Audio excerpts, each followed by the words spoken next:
নমস্কার বন্ধুরা, শ্রাবণীর পাকঘরে সবাইকে স্বাগত জানাই। আশা করি তোমরা খুব ভালো আছো, আমিও ভালো আছি। আজকে মাছ কিনতে যাওয়া হয়নি বা ডিম খেতে ভালো লাগছে না, তাহলে এইভাবে বানিয়ে নাও। আর যদি মনে হয় যে আজকে উপোসের দিন নিরামিষ খাবে, তাহলে তো এইভাবে নিরামিষ পটলের রেসিপি বানিয়ে নিতেই পারো। দুর্দান্ত স্বাদের এই পটলের রেসিপি একবার হলেও বানিয়ে নাও। তার জন্য 3-4 ঘন্টা আগেই আমি ছোলার ডাল ভিজিয়ে দিয়েছি। এই রেসিপিটা মটর ডালেও করতে পারো, চাইলে তোমরা রাতেও ভিজিয়ে দিতে পারো। এখন আমি জল পাল্টে পাল্টে ধুয়ে পরিষ্কার করে মিক্সিং জারে দিয়ে পেস্ট করে নিয়েছি। আর দেখতেই পাচ্ছ পটলগুলো বীজটা ফেলে দিয়ে খুব ভালো করে ছোট ছোট করে কেটে নিয়েছি। নিয়ে মিক্সিং জারের মধ্যে ভরে নিচ্ছি। এটাও কিন্তু পেস্ট বানিয়ে নিতে হবে। ছোলার ডালটা যে বেটেছিলাম সেটা একটা প্লেটের মধ্যে নিয়েছি। এর মধ্যে দিয়ে দিলাম স্বাদ অনুসারে লঙ্কা গুঁড়ো আর একটু চিনি, আর দিয়ে দিয়েছি অল্প একটু নুন। ভালো করে একসঙ্গে মেখে নিচ্ছি। আর যে পটল বেটে রেখেছিলাম মিক্সিতে, সেই পটল বাটা এবার এখানে দিয়ে দিচ্ছি অল্প অল্প করে পরিমাণ মতো।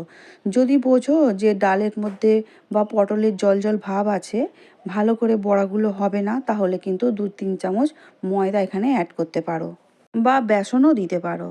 আমি দুরকমভাবেই বড়াগুলো ভেজে দেখেছি, সেই জন্য বললাম। অল্প একটু ময়দা দেওয়ার পরে বড়াগুলো খুব সুন্দর হয়েছিল আর শেপটাও ভালো এসেছিল।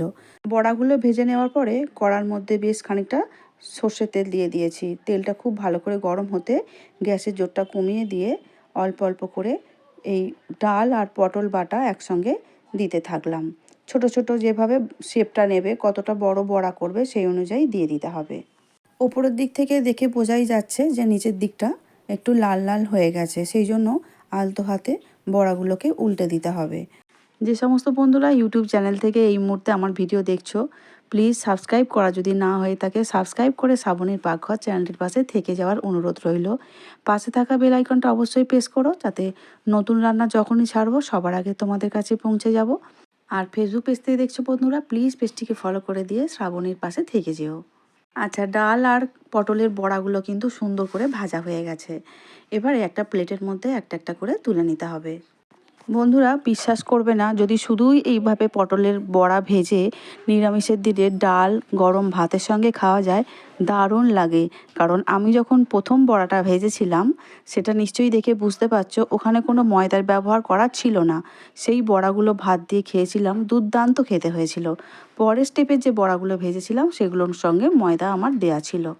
আচ্ছা, এখানে অন্য কোনো সবজি ব্যবহার আমি করব না, শুধু আলুর ব্যবহার করব।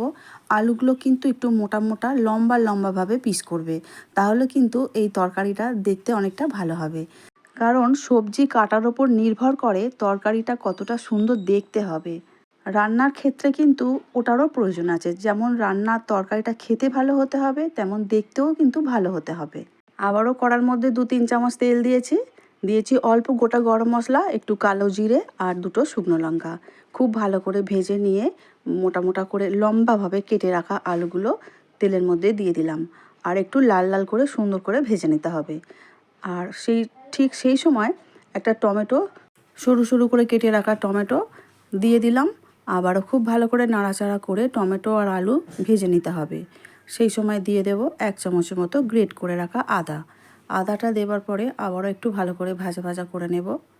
এর মধ্যে দিয়ে দেব 1 চামচ জিরে গুঁড়ো, 1 চামচ ধনে গুঁড়ো দিয়ে আবারও খুব ভালো করে নাড়াচাড়া করে নিতে হবে।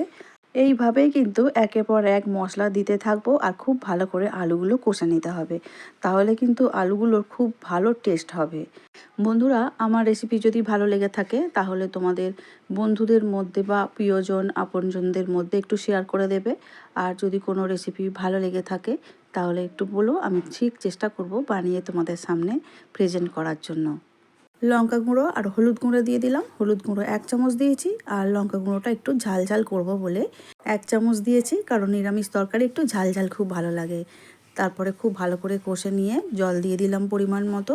জলটা দিয়ে ভালো করে খুন্তির সাহায্যে নাড়াচাড়া করে দিয়ে দিলাম পরিমাণ অনুযায়ী নুন। নুন দেওয়ার পরে খুন্তির সাহায্যে খুব ভালো করে নাড়াচাড়া করে নিয়ে চাপা দিয়ে দেব 3-4 মিনিটের জন্য। 3 মিনিট পর ফিরে এলাম। ঢাকা খুলে খুব ভালো করে আরেকবার নাড়াচাড়া করে নিচ্ছি আর একটু দেখে নিচ্ছি আলুগুলো সিদ্ধ হয়েছে কিনা। হ্যাঁ, আমাদের আলু খুব ভালো সিদ্ধ হয়ে গেছে, কারণ আমি এখানে চন্দ্রমুখী আলু দিয়েই রেসিপিটা বানাচ্ছি, কারণ টেস্টটা আর একটু বেশি হয় সেই জন্য। এবারে ভেজে রাখা পটল আর ডালের যে বড়া ছিল সেগুলো তুলে দিলাম। বড়াগুলো দেওয়ার পরে খুন্তির সাহায্যে ভালো করে একটু নাড়াচাড়া করে নিয়ে ঢাকা দিয়ে রেখে দেবো। আবারও 2-3 মিনিটের জন্য রান্নাটা করে নেব মিডিয়াম হিটে। কারণ যেহেতু বড়াগুলোর ভিতরে ঝোলটাও ঢুকবে, টেস্টটাও হবে আর সমস্ত তরকারিটা খেতে ভালো হবে। সবশেষে একটু ঘি দিয়ে দেব। ঘি দিলে নিরামিষ তরকারি খেতে খুবই ভালো হয়। এই রেসিপিটা ভাত কিংবা রুটি উভয়ের সঙ্গে খেতে খুবই ভালো লাগবে। তবে নিরামিষ ভাতের দিনকেও যদি খেতে চাও তাহলে কিন্তু কোনো অসুবিধা নেই, দুর্দান্ত স্বাদ। ছোলা কিংবা মটর ডাল পটলের সঙ্গে এইভাবে বেটে বড়া করে তরকারি করার পরে কেমন লাগলো অবশ্যই একটু কমেন্ট করে জানাবে। আর সবশেষে একটু ধনেপাতা দিতে পারো। ধনেপাতাটা আমার বাড়িতে সঙ্গে ছিল না, সেই জন্য আমি একটু কাসুরি মেথি দিয়েছি। দেওয়ার পরে ঢাকা দিয়ে রেখেছিলাম মিনিট 5। তারপরে গ্যাসটা অফ করার পরে একটা সার্ভিং বোলের মধ্যে তুলে নিয়েছি। দেখতে যেমন সুন্দর হয়েছে বন্ধুরা, সত্যিই অসাধারণ খেতে হয়েছিল। বারবার এই কারণেই বলছি বন্ধুরা, আমার খুব ভালো না লাগা রেসিপি আমি তোমাদের সঙ্গে শেয়ার করি না। আমি যেটাই রান্না করি সেটাই ভিডিও করার চেষ্টা করি।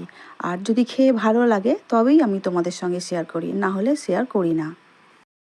আজ তাহলে আসছি, দেখা হবে অন্য কোনো নতুন রেসিপি নিয়ে। সবাই খুব ভালো থাকবে আর সুস্থ থাকবে। আমার ভিডিওটা সম্পূর্ণভাবে দেখার জন্য অসংখ্য অসংখ্য ধন্যবাদ আমার সব বন্ধুদেরকে।